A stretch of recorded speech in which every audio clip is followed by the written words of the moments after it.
This is 7 National News, and in our top story, the region's largest annual information technology exhibition officially opened today.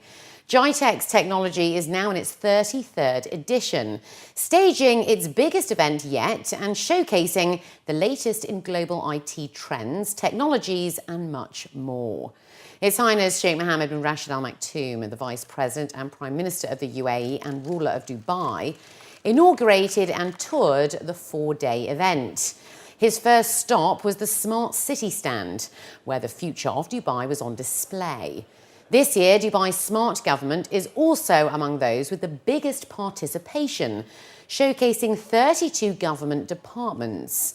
It aims to introduce M-services in order to increase the adoption of services offered by each organisation, as well as improve interaction between the departments, while also benefiting consumers. We have a well-integrated network, very well-integrated applications, and they are all built around the customer needs and expectations. Ease and convenience are keywords in the government's vision of service for its residents and citizens.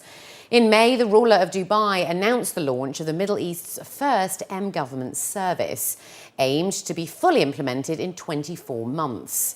According to officials, they will roll out numerous applications, in addition to M-Pay, as well as the newly launched My ID. We have today many applications. They are available on the mobiles. We have also developed one My ID. It is called a single sign-on, and the beauty of this single sign-on, the registered customer, they can actually use their identity to access any government service. They don't need to remember all the usernames and passwords. They can have one access to all the services. And we are also working in making all these services integrated so they become one. And continuing with the Smart City initiative, the UAE Vice President, Prime Minister and ruler of Dubai, His Highness Sheikh Mohammed bin Rashid Al Maktoum, announced the launch of the new project on Saturday, which aims to transform Dubai into a smart city. The project is set to boast open access to high-speed wireless internet in public areas, as well as the use of near-field communication. Announcing the project, His Highness Sheikh Mohammed stated that the new integrated high-tech approach aims to utilise the latest in technology to create a model for providing interactive services for the public. He added that as a smart city, government departments will be interconnected in order to provide faster services and information to all citizens and guests. The new project will offer users up-to-the-minute information on weather, traffic, entertainment, tourism, flights, dining, emergency services and much more. Businessmen and investors will also benefit from open access to smart services offered by ports, customs and bourses. Additionally, a backbone of fibre optics and a network of smart hotspot devices will facilitate access to high-speed internet in public areas of the city. Emirati families in Abu Dhabi spent less in the second quarter of the year, with the average family spending over 22,000 dirhams a month from just over 26,000 recorded in Q1. That's according to the National Family Status Observatory.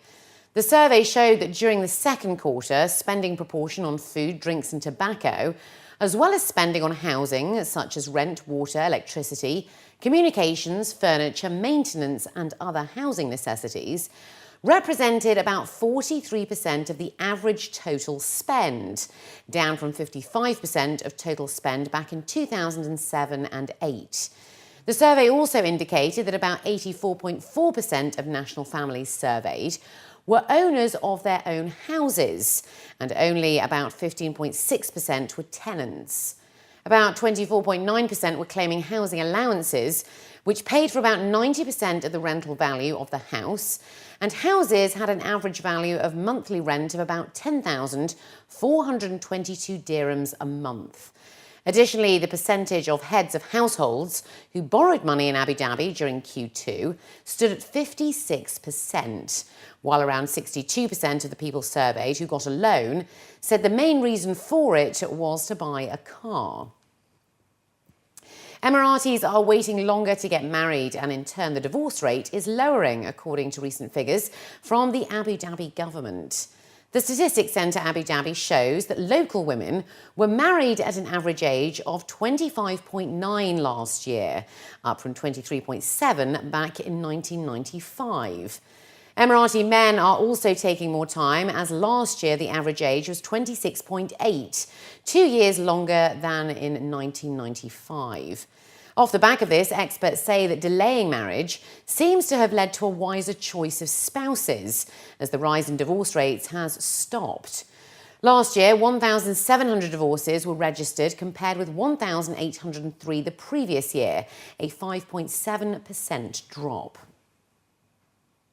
52 cars and motorcycles were confiscated in Dubai during the Eid Al Adha holidays due to dangerous driving. According to a local daily, Major General Mohammed Saif Al-Zafin, the director of the General Directorate of Dubai Traffic, revealed that a number of the confiscated cars had been fined before on counts of recklessness. These included major accidents which resulted in severe damage to the vehicles and minor injuries to some people.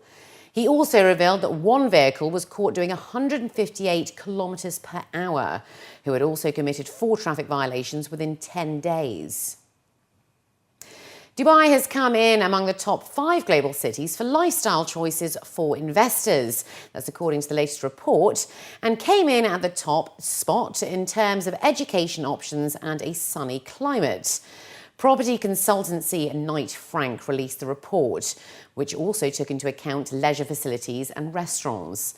It stated that the key to a high lifestyle ranking was consistency in every aspect across the spectrum. Geneva was the winner for those with family motivations, demonstrating strengths in education, security and leisure pursuits, outranking Singapore, London and Dubai, who were 2nd, 3rd and 4th respectively. And finally, looking to other news now, classical Arabic performances are to take centre stage at the 7th edition of the Dubai Festival for Youth Theatre, which got underway on Saturday, aimed at nurturing Emirati and UAE-based theatre talent. The 2013 edition of the festival is featuring 5 plays, all of which will be performed in classical Arabic at the Cultural and Scientific Association in Al Mamzar. The Selection and Supervision Committee for the festival has shortlisted 5 out of 10 plays for this year's edition, which will run until the 25th of October, including Jasmine Blossom by the Youth Theatre for the Arts, Drama Beggars by Banias Theatre, Another Face by Al Akhli Theatre, Domino by the Dubai National Theatre, and Morning and Evening by the National Theatre of Ras Al Khaimah.